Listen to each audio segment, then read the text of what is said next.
प्यारे बच्चों, स्वागत है आपका हमारे इस वीडियो क्लास में, जिसमें आज हम अध्ययन करेंगे क्लास 10th की मैथ प्रश्नावली 1.3 का क्वेश्चन नंबर फर्स्ट। मतलब ये प्रश्नावली स्टार्ट करेंगे आज।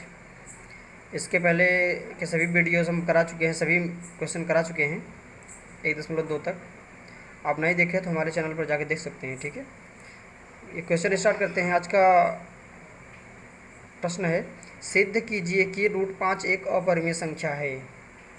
आपको प्रूफ करना है कि √5 क्या है, अपरिमेय। उससे तो आप जानते हैं कि अगर कोई भी संख्या अभाज्य हो, कोई भी संख्या अभाज्य हो और वो अंडर रूट के अंदर बंद हो तो वो होती है अपरिमेय संख्या। क्या होता है? अपरिमेय संख्या होती है। तो 5 भी अभाज्य संख्या है, रूट के अंदर बंद है, तो इसका मतलब ये अपरिमेय होगा।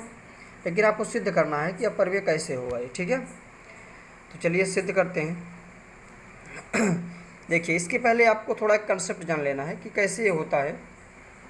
देखिए, कंसेप्ट ये है कि परिमेय संख्या का डिफिनीशन हम पढ़ चुके हैं। परिमेय संख्या किसे कहते हैं? ऐसी संख्या जो P/Q के रूप में, ऐसी संख्याएं जिन्हें हम P/Q के रूप में प्रदर्शित कर सकें, वो संख्या परिमेय होती हैं जहाँ पर Q ≠ = 0। लेकिन यहाँ पे एक विशेष बात और जान लेना है कि ये तो शर्त होना ही चाहिए, लेकिन यहाँ पे एक नया कंडीशन ये है कि P और Q का HCF मतलब मसा 1 होना चाहिए। कितना होना चाहिए? 1। तभी वो अपरिमेय मतलब परिमेय संख्या होगा। जैसे हम कह दें 6/10, आप कहेंगे ये परिमेय है, लेकिन हम कहेंगे परिमेय नहीं है, ये परिमेय नहीं है। क्यों? क्योंकि इसका मसा ना 2 है। इसका मसा कितना हो जाएगा? HCF 6 और 10 का कितना हो जाएगा? 2 हो जाएगा, क्योंकि ये 2 से कटेगा। 2 3 6 2 5 6 10, मसा कितना आया? 2 आया। इसलिए ये परिमेय नहीं होगा, परिमेय नहीं होगा। परिमेय होगा 3/5, ये परिमेय होगा, लेकिन ये परिमेय नहीं होगा। क्यों? क्योंकि इसका CF 1 नहीं, क्या कहते हैं, 1 नहीं है, इसलिए परिमेय ये होगा। हम परिमेय इसको इसलिए कह देते हैं क्योंकि ये इसके समतुल्य है। ये 6/10 जो है ना, 3/5 के समतुल्य है, इसलिए हम इसको परिमेय कह देते हैं। लेकिन परिमेय वास्तव में होता नहीं है। परिमेय संख्या की डेफिनेशन ये होती है कि ऐसी संख्या जिसे हम P/Q के रूप में निरूपित कर सकें और उसका HCF 1 होना चाहिए, इसके अलावा दूसरा कुछ नहीं होना चाहिए। अगर ये किसी से कट गया, समझो वो अपरिमेय हो जाएगा, परिमेय नहीं होगा। यही मेन कंडीशन लगा के यहाँ पे प्रूफ करते हैं। तो देखिए, यहाँ पे कंडीशन ये लगाएंगे कि यहाँ पे कह रहा है कि √5 एक अपरिमेय संख्या है, तो इसका उल्टा जस्ट मान लेंगे हम कि √5 एक परिमेय है।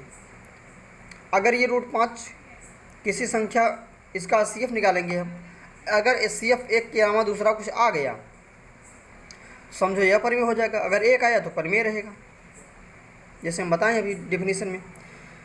तो हम मान लेंगे, माना √5 एक परिमेय संख्या है, परिमेय संख्या है, मान लेते हैं परिमेय है। अगर ये परिमेय संख्या है तो इसको हम P/Q के रूप में ले सकते हैं ना। तो लिखिए √5 = इसलिए क्या करेंगे, इसको हम P/Q के रूप में लिख सकते हैं। जहाँ पे PQ क्या होगा, यहाँ लिखेंगे ब्रैकेट में, जहाँ Q ≠ = 0। और मेन कंडीशन, जो इम्पोर्टेंट कंडीशन है, जहाँ PQ सहअभाज्य हैं, सहअभाज्य हैं, सहअभाज्य हैं। सहअभाज्य का मतलब इनका मसा 1 है। अर्थात लिख भी देते हैं जानकारी के लिए आपको, अर्थात HCF PQ = 1 है, ये होगा। ये परिमेय संख्या की मेन डिफिनीशन होती है। अब तक तो यही जानते थे कि ये Q के बराबर Q का मान 0 नहीं होना चाहिए। साथ में ये भी जान लो कि P और Q सहअभाज्य होना चाहिए, मतलब उसका मसा 1 होना चाहिए, तब वो परिमेय संख्या होगा। अगर मसा दूसरा कुछ आ गया तो समझो वो परिमेय नहीं होगा। अब हम क्या करेंगे, अच्छा इसका हर एक बना सकते हैं। इसका 3 गुणा करो, इसका गुणा 5 में करेंगे, इसका गुणा P में करेंगे। इसका गुणा इसमें करेंगे, इसका गुणा इसमें करेंगे, ठीक है। तो यहाँ पे इसका गुणा इसमें करेंगे आएगा p, ठीक। और इसका गुणा इधर करेंगे आएगा √5 आएगा, ठीक। अब इसका वर्ग कर दीजिए, क्या करेंगे, वर्ग करने पर, यहाँ पर लिख दीजिए, आप लिख सकते हैं दोनों पक्षों का वर्ग करने पर लिख दीजिए, दोनों पक्षों का वर्ग करने पर। इसका वर्ग करेंगे तो हो जाएगा p², इसका स्क्वायर करेंगे √5 का होल स्क्वायर, ये p² तो ठीक ठाक है। इसका स्क्वायर करेंगे हो जाएगा 5, किसी भी नंबर पे अगर अंडर रूट लगा हो उसका स्क्वायर करेंगे रूट हट जाएगा, केवल 5 आ जाएगा, और q का स्क्वायर हो जाएगा q²।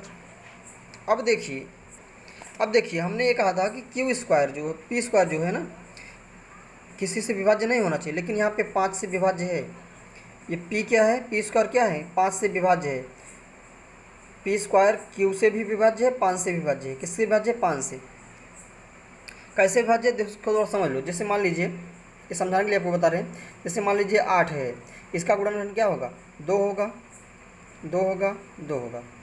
यहाँ पे 2 गुणित 2 लिखा है, इसका मतलब क्या होगा कि 8 जो है 2 से कटेगा, 2 से विभाज्य है, 2 से विभाज्य है। या फिर यहाँ पे 4 लिख दें हम, 2 गुणित 4, इसका मतलब क्या होगा कि 4 से भी विभाज्य है। उसी प्रकार ये बीच में गुणा चिन्ह तो लगा सकते हैं ना, p² किससे विभाजित होगा, 5 से विभाजित होगा। यहाँ हम लिखेंगे चूँकि p² 5 से विभाज्य है, इसलिए इसका वर्गमूल, अच्छा p² 5 से विभाजित, इसका वर्गमूल क्या होगा, p होगा। p² का वर्गमूल p होगा। p भी 5 से, ये 5 है, 5 से विभाज्य होगा। अब जान लीजिए कैसे, ये भी थोड़ा समझ लेते हैं एग्जाम्पल के तौर पर। जैसे मान लीजिए है ना 25 है, 25 किससे विभाज्य है, 5 से। अगर इसका वर्गमूल 25 का वर्गमूल कितना होगा, 5 आएगा ना, तो 5 भी 5 से विभाज्य होगा, ये समझ लीजिए।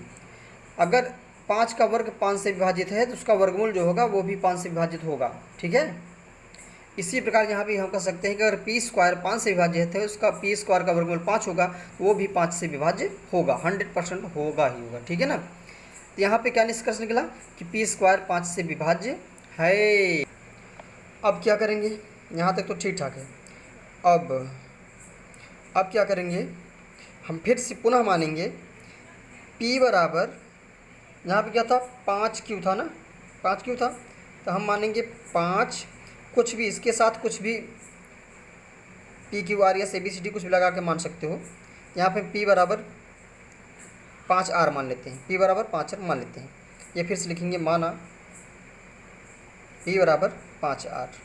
अच्छा, इसको यहीं पे स्टॉप रखो, इसको नाम देते हैं क्वेश्चन नंबर 1, यहाँ से आया है। अब ये हो गया, पुनः इसका वर्ग करेंगे, पुनः वर्ग करने पर, या फिर दोनों पक्षों का वर्ग करने पर आप लिख सकते हैं। इसका स्क्वायर करेंगे तो हो जाएगा p², इसका स्क्वायर करेंगे हो जाएगा 25, r का स्क्वायर r हो जाएगा, ठीक है। अब p² का वैल्यू यहाँ से देखो, p² का वैल्यू क्या है, ये है, यही वैल्यू यहाँ पे पुट कर दो। यहाँ लिखेंगे समीकरण 1 से, समीकरण 1 से क्या करेंगे, इसका मान रख देंगे। p² का मान क्या है, p² का मान है 5q²। यहाँ लिखिए 5q² बराबर 25r² हो जाएगा।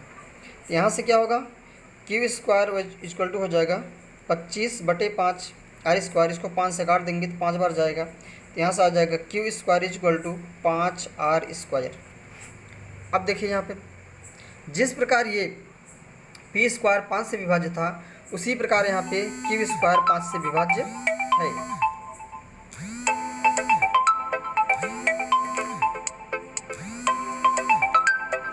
आगे देखिए,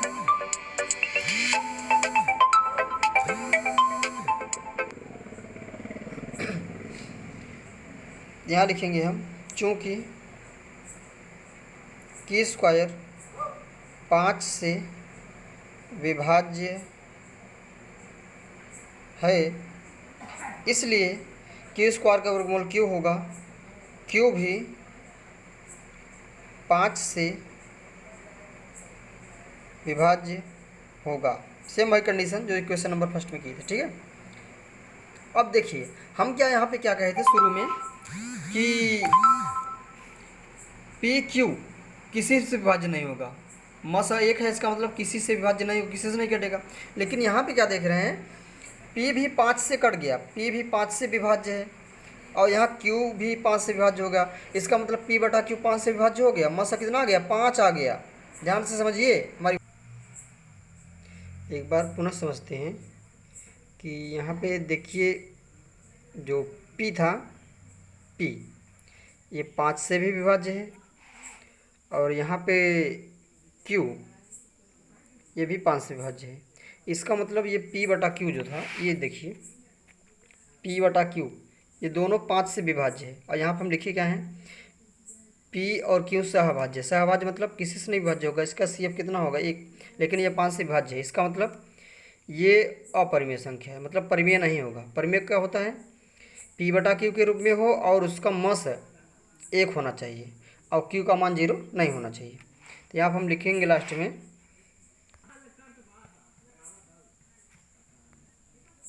लिखेंगे चूँकि पी और क्यू दोनों 5 से विभाज्य हैं, अतः या फिर अर्थात लिखो, अर्थात HCF of P and Q is equal to pi. इसका मतलब क्या होगा, P और Q का मासा कितना है, 5। अगर मासा 5 हो गया, इसका मतलब P बटा Q परिमेय संख्या नहीं होगा। P बटा Q मतलब √5, और वहाँ पे √5 को हमको परिमेय माने थे। इसका मतलब विरोधाभास प्राप्त हो रहा है हमको। अतः या फिर इसलिए अतः लिखिए, अतः हमारी अवधारणा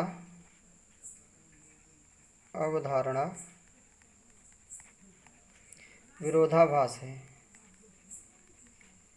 विरोधाभास है।